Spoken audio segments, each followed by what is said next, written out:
तीनों अवस्थाएं उसको प्राप्त होती रहेंगी, उनको प्राप्त करता रहेगा।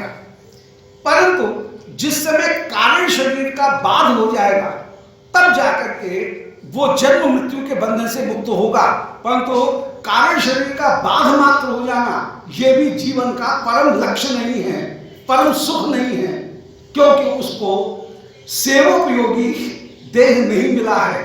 दुख की निवृत्ति हो गई है, परंतु आनंद की प्राप्ति भी है, आनंद के स्वरूप की प्राप्ति है, परंतु आनंद का प्रकट अनुभव नहीं है।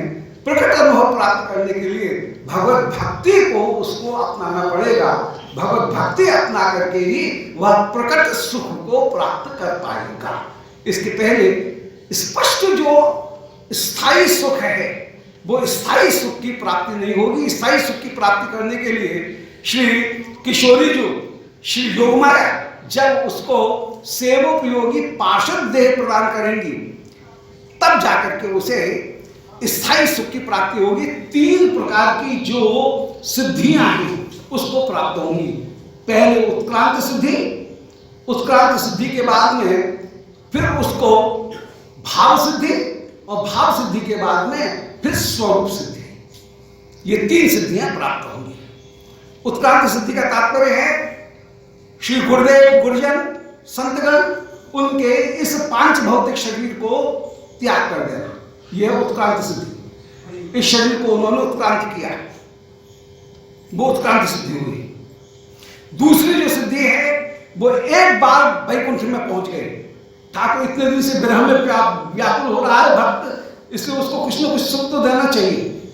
इसलिए तुरंत ही एक बार उसको पार्षद देह की प्राप्ति, एक उसको शरीर की प्राप्ति हो गई, और शरीर की प्राप्ति होकर के वैकुंठनाथ का दर्शन हो गया, श्री वृंदावन बिहारी का दर्शन हो गया। परंतु अभी उसका जो संबंध है वो संबंध दृढ़ नहीं हुआ है, संबंध स्थापित नहीं हुआ है। वो पार्षद पहुंच करके निकुंज में पहुंच तो गया, परंतु अभी ये सिद्ध नहीं हुआ है कि कौन की लाली है, ये मंजरी जो आई है, ये दासी जो आई है, कौन की लाली है, कौन की बहू है, कौन की बहन है, कौन से गांव में रहे, ये व्यवहार में अभी सिद्ध नहीं। केवल विरह की शांति करने के लिए श्री ठाकुर जी ने एक बार उसको, श्री किशोरी जी ने एक बार उसको स्वरूप प्रदान कर दिया, निकुंज में प्रियालाल का दर्शन करा दिया। परंतु अभी लोक व्यवहार में जो लीला है उस लीला का एक पार्ट होकर के वो विराजमान नहीं है, स्वरूप की सिद्धि उसे नहीं है। ऐसी स्थिति में उसको फिर जहां भी लीला हो रही होगी, अब कोई ये कहे कि इस ब्रह्मांड में तो अब लीला होगी नहीं, क्योंकि कृष्ण लीला कल्प लीला है, कल्पावतार है, इस समय तो लीला होगी नहीं। इस बार तो एक बार कृष्ण अवतार हो गया तो इसका मतलब हम तो टपटपाते ही रहे, हमारी तो कभी स्वरूप सिद्धि होगी नहीं। बोले नहीं नहीं, ऐसा नहीं समझना चाहिए। अनंत कोट ब्रह्मांड है, कहीं न कहीं कृष्ण लीला हो रही होगी, और जहां कृष्ण लीला हो रही होगी वहां पर श्री योग माया जी इस जीव को भी इस भूमि में, ये जो प्रकट वृंदावन है, इस प्रकट वृंदावन में जन्म प्रदान करें। और प्रकट वृंदावन की स्थिति ये है, भौम वृंदावन की स्थिति, गोलोक की बात नहीं कर रहे हैं। एक बार गोलोक में पहुंचा दिया, दर्शन करा दिए, पर फिर प्रकट वृंदावन की स्थिति ये है कि यहां पर सिद्ध परकर भी है और यहां पर साधक परकर भी है। तो जब वो इस वृंदावन में जन्म लेगा जीव, कहीं गोपी होकर के वो जन्मा, गोपी बालिका होकर के जन्मा, तो यहां पर तो ललिता विशाखा भी है, रंगरेली भी है उस समय लीला के समय, तो किसी न किसी नित्य परकर के साथ में उसकी भिड़ंत हो जाएगी, और नित्य परकर के साथ में भिड़ंत होने पर उस नित्य परकर की कृपा के द्वारा, भाव तो उसका पहले ही सिद्ध हो गया है, भजन करके इतना पहुंच गया है, वैकुंठ दर्शन हो गए हैं, सब कुछ हो गया है, तो उसमें अब माया में फंसने वाली बात तो है ही नहीं। अब तो केवल उसके भाव की सिद्धि करनी है, तो और जितनी संसार बंधन तो उसका पहले दूर हो गया है। और ये जन्म भी हुआ है, ये जन्म भी कोई कर्म का कारण जन्म नहीं है, ये तो लीला के द्वारा जन्म हुआ है। तो इसको जो जन्म की प्राप्ति हुई है, इस जन्म में अब स्वरूप की सिद्धि करा दी, तो स्वरूप की सिद्धि हो गई।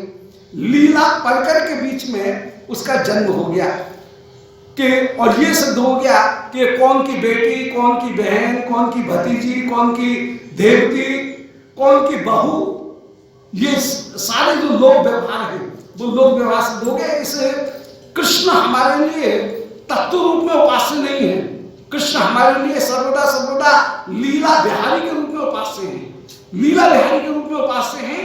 तो उनके लीला की जिस समय सिद्धि हो गई, लीला का एक परकर होकर के जब ये जीव कहीं शिवकुंज में पहुंच गया है, वृंदावन में पहुंच गया है, तब किसी दिन श्री गुरुमंजरी, श्री रूप मंजरी उसको लेकर के जब पहुंचेंगी श्री मध्यान्ह योगपीठ में, तो श्री किशोरी जी पूछेंगे कि अरे रूप मंजरी ये किसको ले आई, ये कौन है? और उस समय श्री नरोत्तम ठाकुर महाशय कह रहे हैं कि श्री रूप मंजरी जी कहेंगे कि ये मंजुलाली जी ने भेजी है, ये उनकी अनुगता है। नरोत्तम ठाकुर महाशय अपनी स्थिति को बता रहे हैं कि ये मंजुलाली जी ने भेजा है, श्री लोकनाथ गोस्वामी जी ने इसको भेजा है, इस नरोत्तम को मंजुलाली जी ने भेजा है। बोले बड़ी अच्छी बात है, तुम अपने पास में रखो, इसको खूब सेवा सिखाओ। और श्री प्रिया जी कह रहे मैं भी यही बात देख रही थी, बहुत दिन से कोई नई दासी नहीं आई है, ये नई दासी आई, बड़ी अच्छी बात है। और श्री नरोत्तम ठाकुर महाशय कहेंगे कि कब मुझे ये सौभाग्य प्राप्त हो रहा है कि श्री प्रिया जी मुझे निकुंज मंदिर में बुलाकर के अपनी स्वीकृति प्रदान करेंगी, और मैं ये प्रार्थना करूंगी कि अनुगत नरोत्तम करेब शासन, कि इस अनुगत नरोत्तम को सबसे छोटी दासी है ये जो दासी है ये सबसे छोटी दासी है निकुंज मंदिर की, जो भी आए वो इसके चपत लगा दिया है, ए चल ये कर क्या, ये कर क्या, इसको सब ढांटने वाली, और सबसे ज्यादा अयोग्य दासी है, और सब तो चतुर है, इसके ऊपर इसके द्वारा गलती भी बनती है, तो जो भी आए वो चपत लगाते हुए जाए, सबके आदेश, और ये छोटी है इसे दौड़ दौड़ करके काम करती है सबसे ज्यादा। और वो अनुगत तो प्रार्थना कर रहे हैं कब वो अवसर होगा कि अनुगत नरोत्तम करेब शासन, इस अनुगत नरोत्तम को श्री रूप मंजरी जी, श्री रत मंजरी जी, अनंग मंजरी जी सब इसके ऊपर हुक्म चलाएंगे, इसके ऊपर शासन करते हुए विराजमान होंगे, और ये शासन मिल जाए तो कृतकृत्य हो जाए, ये जीवन का परम परम धन। तो यहाँ पर ये जो एक पूरी पद्धति जो है वो श्री महाप्रभु ने प्रसंग तो चल रहा था बेचारा, कहीं कहीं धारा पहुंच गए, परंतु वो लीला जो है, वो लीला का जो क्रम है, वो लीला का क्रम इसी प्रकार निरूपण करते हुए विराजमान हो रहे हैं। और ये कहा कि हमारे यहाँ पर वो गोवध वाली बात नहीं है, बल्कि उस गाय को नया स्वरूप प्रदान करने की सामर्थ्य थी, इसलिए उसका निरूपण किया। जहां ये सामर्थ्य मंत्र में नहीं है, अभी किसी ब्राह्मण में नहीं है, क्रिया में नहीं है, वहां पर उस पशुवध का सर्वथा सर्वथा निषेध हुआ है। निताय गौर हरि बोल। गोविंद जय जय गोपाल जय जय,